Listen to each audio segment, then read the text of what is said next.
Petite devinette, je suis jaune et rouge, j'ai un gros œil, 3 cheveux sur la tête, je suis très bavard et j'arrête pas de chanter Petit Papa Noël en boucle. Je suis un petit monstre jaune de Noël. Et oui, vous l'aurez compris, aujourd'hui c'est Cake Design. Et vous allez voir, vous allez en bluffer plus d'un. Pour réaliser ce petit monstre sans difficulté, il y a quelques étapes à respecter. Et on commence tout de suite avec la première. Avant tout, voici ce dont vous aurez besoin.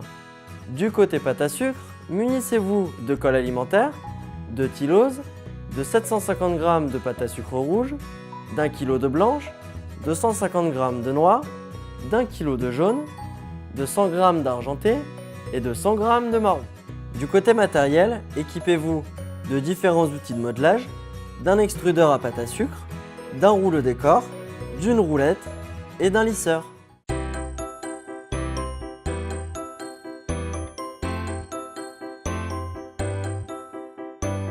Pour monter votre monstre plus facilement, il faudra réaliser des décors la veille afin de les laisser sécher pendant la nuit. Et pour faire en sorte que vos éléments de décor durcissent plus rapidement, on n'oublie pas l'ingrédient magique, le tylose. En effet, en le mélangeant à votre pâte à sucre, vous obtiendrez une gum paste que l'on utilise pour réaliser tous les éléments de décor. Pour le chapeau de Noël, commencez par étaler la pâte à sucre rouge mélangée à du tylose. A l'aide d'un ébauchoir, détaillez la forme. Appliquez de la colle alimentaire sur un côté et refermez le chapeau. Placez-le sur un support pour lui donner sa forme et laissez-le sécher. Pour l'effet enneigé, recouvrez une boule de pâte à sucre blanche de colle alimentaire et roulez-la dans la noix de coco râpée. Fixez-la sur le chapeau à l'aide d'un cure-dent. Enfin, réalisez un boudin que vous viendrez coller sur le tour du bonnet de Noël. Pour les cheveux, utilisez l'extrudeur à pâte à sucre et son embout vermicelle. Vissez, détaillez les cheveux et donnez-leur la forme que vous souhaitez. Pour la barbe, utilisez le même embout et de la pâte à sucre blanche. Collez les vermicelles entre eux et réalisez l'opération plusieurs fois afin d'avoir une belle barbe épaisse. Pour le sucre d'orge, collez un boudin de pâte à sucre rouge et un de pâte à sucre blanche. Roulez-les en les brillant et détaillez votre forme.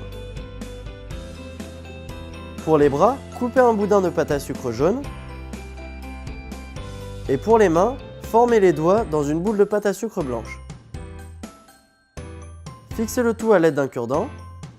Et pour finir, cachez la soudure avec une bandelette blanche. Attention à ne pas lui faire de main gauche. Et voilà, vous en avez fini avec vos éléments à faire la veille.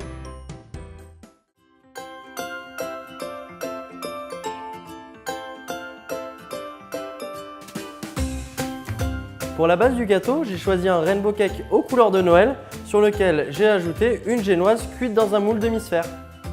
Au fait, pour la technique du rainbow cake, vous pouvez retrouver le tuto sur la chaîne YouTube Cerfdélier. Pour le masquage, j'ai utilisé une ganache chocolat blanc, mais vous pouvez utiliser une ganache au chocolat au lait ou noir, une crème au beurre ou toutes sortes de pâtes à tartiner.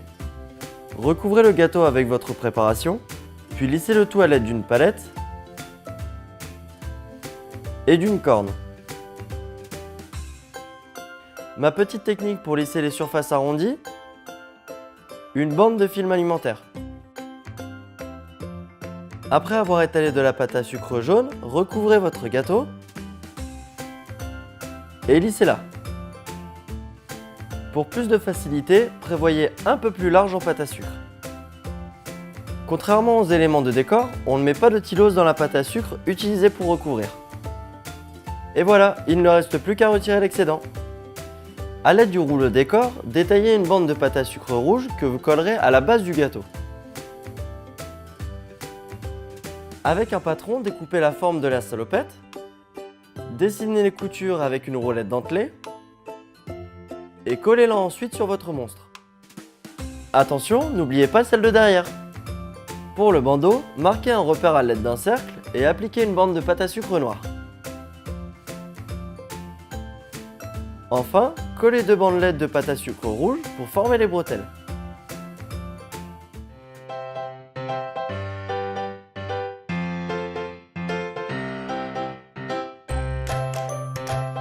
Pour la lunette, on utilise une pâte à sucre argentée. Elle est plus dure que les autres, il faut donc la malaxer un peu plus pour la réchauffer. A l'aide de 2 emporte-pièces, détaillez la forme. Avec le plus petit, détaillez le blanc de l'œil. Et avec 2 emporte-pièces plus petits, détaillez un rond marron et un rond noir. Ajoutez une petite touche de blanc et unissez le tout en pressant légèrement avec le doigt. Finissez en créant la paupière avec un demi-cercle de pâte à sucre jaune. T'as un bel œil, tu sais. Pour la fixation de la lunette, détaillez 2 morceaux de pâte à sucre argentée que vous marquerez avec un couteau. Pour les boutons, détaillez 4 ronds de pâte à sucre noir et marquez-les avec le dos d'une douille et un ébauchoir. Appliquez de la colle alimentaire dans les trous pour fixer les fils de pâte à sucre blanche. On finit les pieds en dessinant les chaussures dans une boule de pâte à sucre noire et en les fixant dans un petit boudin de pâte à sucre rouge pour former les jambes.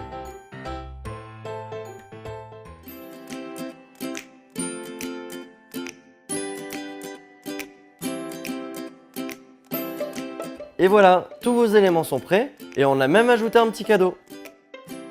Commencez par fixer le chapeau à l'aide de 2 cure-dents. Percez la pâte à sucre pour y déposer les cheveux. A l'aide de colle alimentaire, fixez l'œil et la lunette, les boutons et la barbe. Faites des petits trous avec un cure-dent pour y mettre les jambes. Pour soutenir le poids des bras, utilisez des pics un peu plus longues, de la colle alimentaire et 2 supports le temps que ça sèche. Et pour finir, on ajoute les petits décors. Pas mal, non?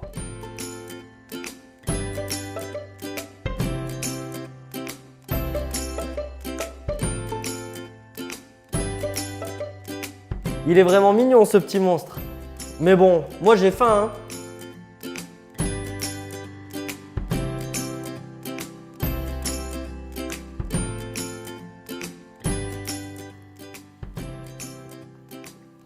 Décidément, il est vraiment mignon.